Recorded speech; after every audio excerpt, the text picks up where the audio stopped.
Hello, everybody. I'm here with Sydney, and we're going to talk about a couple of things today.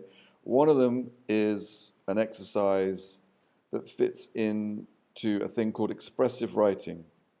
We do a lot of workshops where we use expressive writing to help people reframe the narrative of their life, of who they are, to some extent to become, in a better way, the author of their own life by writing. And one of the first exercises I get people to do, whether it's on a day course, 2 days, 3 days, or if you're reading a book that I've done, is this, and that is imagine that you had only 3 months to live. Perhaps not a lovely thought, but it sharpens the brain and concentration about your core values.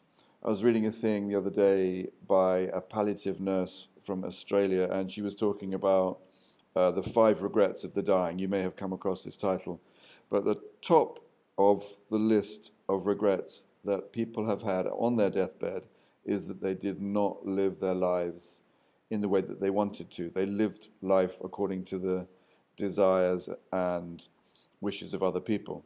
So this exercise addresses that head on, and it asks you, if you had just 3 months to live, what the hell would you do and with whom? That's what you need to think of. What are the things that are most important to you, and who are the people that are most important to you? However, there are rules or little principles to the way that we do this writing, and these are them. If you get confused, you can go to our website, which is www.stephen-may.com. Stephen spelled Stephen.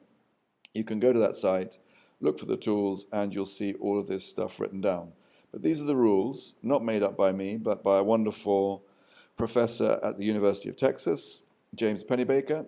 And for 20, 30 years, he's been looking at this, and it's an astonishingly powerful way for people to address trauma and issues in their life, and I've pinched it. So the rule number 1 is this: write continually for 15 minutes. And I would highly recommend you do it by hand, that you don't use a laptop unless you are finding it very, very difficult to use a pen. Use a pen and paper and start writing, and don't stop. If you do get kind of stuck, then you just draw a line under where you've stopped, and you just repeat the line that came before. The key thing is just to keep going, that it should be a spontaneous process, because then you don't censor your own thoughts. Don't worry about punctuation, don't worry about spelling, grammar, any of that stuff, not important, because you're only writing for yourself. You're not going to write for anybody else at all. In fact, you might plan to rip this stuff up. Some of the other exercises we do are considerably more personal than this one, and that's why we have that rule. But even for this one, don't imagine you're writing a letter to anybody. No one's going to mark it, score it, judge it. This is entirely for you. There's a flip out rule. This is kind of rule number 2. If anything is too emotionally painful, you just don't go there. You just stop.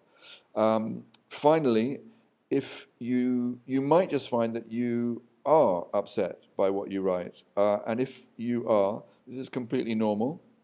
Generally speaking, people will find after an hour or so that those emotions go away.